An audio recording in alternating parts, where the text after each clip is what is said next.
Coming up at 3 o'clock, little Lions conversation. Some Okuda news.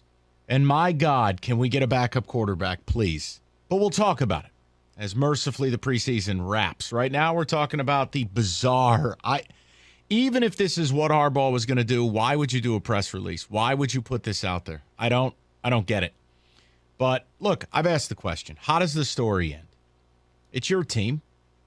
You guys all have an opinion on how it ends. And if you don't, then you're proving my point. Because chaos should not be a part of defending Big Ten champs and a team that, frankly, has very little excuse to lose more than a game or two. It just shouldn't be on the menu. Chaos is when you're replacing like 17 starters. Yeah. Chaos is when you lost your quarterback room to the portal. You didn't. But what you have here is sleight of hand. You have a shell game. You're passing the buck. You're kicking the can. That's not what leaders do. To me, it goes right to Harbaugh. He mishandled this thing from the start when last year they decided not to identify who their quarterback was. They ran it only. Then was not able to let go for whatever reason. I have my theories. The point is, wouldn't let go of it, kept rotating quarterbacks, and away we go. That's a bad job from the start. Then you get into spring ball. All right, JJ has a little procedure to clean up the shoulder a little bit. Fine. The point is, you had all summer to make a choice. You knew what you wanted to do deep down. If you put that truth serum into Harbaugh and said, who's your starter, he knows. There is no way that he goes to a podium and has no idea or it's exactly tied at 50-50. No, but I think this is the way you keep both guys from hitting the portal. Because, Mike, we did the game last week where we said not only are coaches on the move, but how many different quarterbacks 67 have gone. He doesn't want either guy to leave the port to go into the portal. So you know what you're going to do? They'll never admit this, but in my opinion, you did this to make sure nobody left before school got enrolled, and you did late enrollment, and you went to another school and played this season. Sparty. I'm going to offer you both an opportunity to start in the big house. One gets to do it under the lights on Saturday night against Hawaii. Well, you're setting up Cade to fail because the reality is right there. I mean, that's just what it feels like. It has been set up for Cade to fail, and Cade keeps jumping over every hurdle. Yeah, because he's a gamer. I'm not a Michigan guy, but my goodness, after a while, you just have to say, maybe he's our guy. Yeah, you wanted JJ last year, and Cade started off the season. He did what he had to do. And if you talk about your regular season loss against Michigan State, he went out there and he did his thing. As a matter of fact, he showed us there was more to him than what we thought, because nobody thought he was going to throw for almost 400 yards in that game. He was on point. The two biggest deficiencies that you had in the fourth quarter or late in the game is when you stuck the other guy in. He was out of rhythm. Now, I know look at all the special plays that he does. Yeah, he does that late in games when you're already up, when you're going up against second and third stringers. And if you're, look what he did against Georgia. Once again, guys. Game was over. All those, he didn't see Nakobe Dean. He didn't see any of those guys when he scored that touchdown. He saw a bunch of walk-ons and freshmen and guys that are just out there so that they can tell their people, hey, I played for Georgia. Go to Mike, 97.1. Hi, Mike. Hey, Mikey. Hey, Rico. How are you guys? Hey. Good, Mike. What's on your mind? Nothing much, buddy. Listen, I just want to say you guys are always spot on. You're always fair, honestly. And I first of all, I wanted to say on behalf of all Michigan fans, just because a few idiots keep calling you guys parties, I mean, you guys have always been fair. You're always spot on. And honestly, you just say how it is. So I'm going to start off by saying, I'm not a coach. I'm not Harbaugh. We're not Harbaugh. We're not getting paid $7 to $8 million a year to make those tough decisions, right? So granted, we might not know what's the best quarterback for our team, but our coach should. Right. And in pointing out to Saban, for instance, and coming off of a championship, he elected to maybe go and skip over Jalen Hurts and ask him to maybe go somewhere else, and it went with Tua. But that was a tough decision, right? You just came off a championship. You legit, just Saban delivered. made the most difficult decision of all because, and work with me, Mike. I'll give you all the time you need. Have to. Sure. Jalen Hurts, right. Jalen Hurts was a program guy, did everything right. Mm-hmm. Beloved by teammates, hardest worker, first in, last out, everything, right?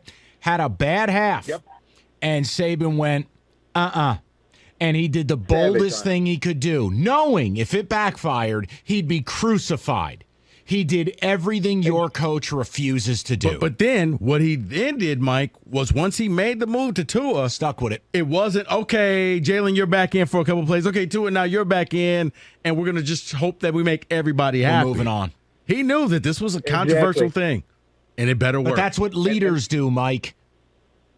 Yes, and that's what they're getting paid the big bucks for. I mean, granted, I can't make that decision. I do want McCarthy to probably win it, but at the end of the day, Cade has earned his money, and if he decides, hey, this is my guy, then go with it, man. Just make Mike, decision, guess what? Make it happen. Guess what? I'm not mad at anybody who wants JJ. It's not even about that anymore.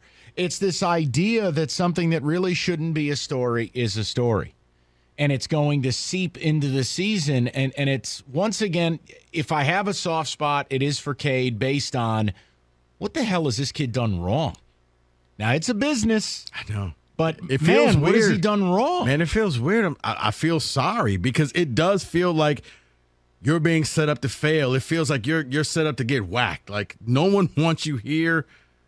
Have him come up the road. We're just going to keep doing things and keep doing, because he still has this year and I think 2 more seasons after this because of the COVID year. Yikes. Christian, what's going on? How are you? Hey, fellas, I appreciate you taking my call today. Thank you. Of course. So I just wanted to start off by saying I grew up a Michigan fan, and at one point I would really consider myself like a diehard. But especially over the past few years, because of the insufferable boob we have running this program, my fandom is really dying. And I wanted to say that I love competition. It usually brings out the best in people. But at this point, you are giving neither one of these young men a vote of confidence. And, JJ, I feel like could leave and go start somewhere else. And I don't think. But you know what my response to that is, Christian? And this is the biggest compliment I can pay you. You're Michigan. There'll always be another McCarthy. There'll always be another recruit. I mean, I've lived this my entire life. You've never been short on highly touted recruits. No. So you want a few names, Mike? Dylan McCaffrey, Joe Milton, Brandon Peters, Shea Patterson, Jake Rudock, Alex Malzone. Just John O'Corn, Shane Morris, Ryan Mallett, Drew Henson. I mean, it goes on and on. The point is, Christian, have enough confidence, you'll replace the kid. And who's to say, here's the other thing, Christian. We're going to watch 5-star QBs play, young ones, a lot in the coming weekends, right? Most of them will stink. That's what the stats bear out. So, what are we doing here? I want Cade personally, but I'm starting to feel bad for both of these young guys, man. Like, Cade did nothing wrong last year, and the Bible thing has really got me all messed up because I don't care what you believe in. I'm not going to knock you for that. But last I checked, football is played between the lines. And last year, Cade did absolutely – we got within one game of the championship. And in my personal opinion, it should be Cade's job to lose. But I just hate how Harbaugh handles these things, and it just drives me crazy. Yeah, pretty ironic from a guy named Christian. But, if it doesn't work out, Christian, it's God's fault, I guess. No, it's just look, Harbaugh's winning almost 70% of his games, primarily against bad teams. Go look at the stats. When he plays good teams, he's under 500. Yeah. Now, last year was that reclamation deal. They got it done. Your job now is to keep getting it done. Yeah, because for me – it just really boils down to what are you hoping to prove over the next 2 weeks that you don't already know, because you're not going up against 2 Power 5 teams. You're going up against 2 of the worst teams in college football. There's only one team I saw that's worse than Hawaii this weekend. One. New Mexico State. Right. I mean, at this point, that was something. You're better off just holding an amazing blue game and putting one over each squad with the defense, or just putting out, you know what, each of you guys are going to go up against our number 1 defense for a simulated game, and we'll see what happens. You could learn more about your QBs than this, because once again, third-string quarterback that no one knows his name can go and do the same results. You would still win the game by 20-some points. My only wish is MSU was good enough to maybe influence this Big Ten race, but I don't think we are. I just like the fact that we're boring. Like, I like the fact that I don't have to think about who the QB is or who. Like, we just, you just go to work. That's it. Like, it's Peyton Thorne. I'm good with it. Yeah. If I were a Michigan fan, it would annoy me. But, like, I'm not. So it's up to them.